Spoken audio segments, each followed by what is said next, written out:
Star Trek, the original series. The Dallas Dilemma. Teaser: the USS Enterprise is on a routine mission when it encounters a temporal anomaly. As the ship is pulled into the anomaly, Captain Kirk, Dr. McCoy, and Ensign Chekov find themselves in Dallas, Texas, on November 22, 1963, the day of President John F. Kennedy's assassination. Setting: a future Starfleet Academy lecture hall. A professor is addressing a group of cadets, sharing the story of Ensign Pavel Chekov. Professor, addressing the cadets: today, we honor the legacy of Ensign Pavel Chekov, a Starfleet officer who made the ultimate sacrifice for love and duty. His decision to stay behind in 1963 altered the course of history in subtle but profound ways. Cadet, raising a hand: Professor, how did Chekov's actions impact the future? Professor, smiling: Chekov's presence provided stability and hope to a family in need.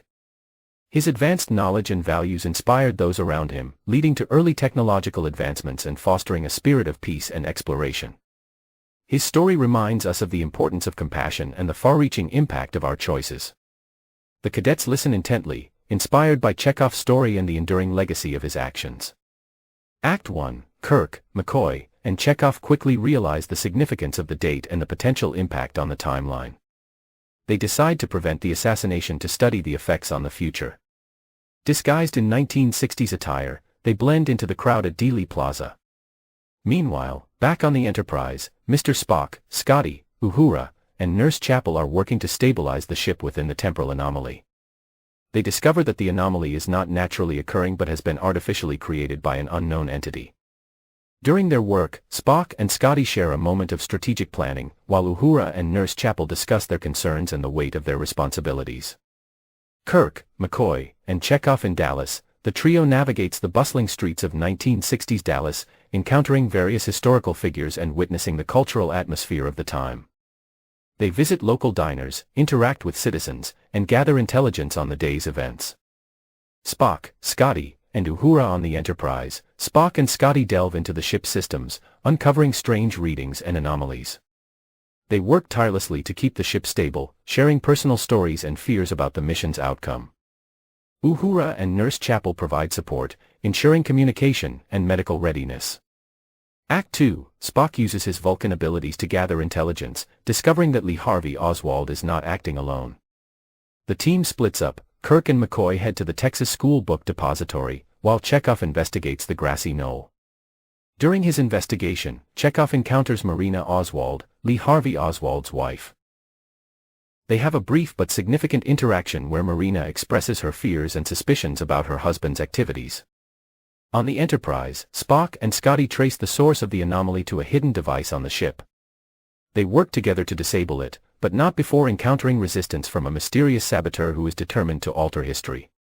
During the struggle, Scotty is injured, and Uhura tends to him, revealing her deep concern for his well-being. The saboteur is revealed to be Mr. Sulu, who has been manipulated by forces from the altered future. Expanded details. Kirk and McCoy's mission. Kirk and McCoy infiltrate the Texas School Book Depository, posing as employees. They gather crucial information about Oswald's plan and his accomplices, facing tense moments as they try to avoid detection. Chekov's interaction with Marina Oswald. Chekov, while investigating the grassy knoll, encounters Marina Oswald. She confides in him about her fears and suspicions regarding her husband's activities. Chekov reassures her and gains valuable insights into Oswald's state of mind. Spock and Scotty struggle. The saboteur's attack on the Enterprise is intense, with Spock and Scotty using their technical skills and quick thinking to fend off the intruder. Their bond deepens as they rely on each other to save the ship. Uhura and Nurse Chapel provide crucial support, ensuring communication and medical readiness. The revelation that Mr. Sulu is the saboteur adds a layer of complexity and emotional conflict. Act 3. With the assassination averted, the trio returns to the Enterprise, which is still caught in the temporal anomaly. They manage to break free and return to their own time, but things have changed. The Federation is now a minor power, overshadowed by a dominant, militaristic Earth government led by a surviving Kennedy.